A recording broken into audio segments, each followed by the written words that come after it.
Prišli sme do Dolnej Krupej. Pred nami stal kaštieľ a vedľa neho malý domček, v ktorom mal na začiatku 19. storočia bývať aj Ludwig van Beethoven.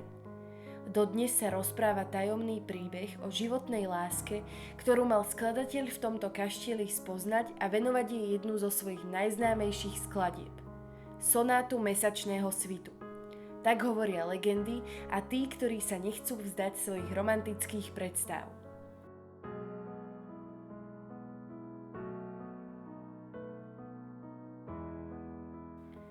Historici dnes nevedia s istotou potvrdiť, či Beethoven v Dolnej Krupej naozaj túto sonátu napísal. Skutočný názov skladby je sonáta Quasi una fantasia a Beethoven jej názov Mesačný svit nikdy nedal. Je však dokázané, že Beethoven veľmi dobre poznal rodinu Brunswickovcov, ktorým patril kaštieľ v Dolnej Krupej. Je dokázané aj to, že bol zamilovaný do Jozefíny Brunswickovej.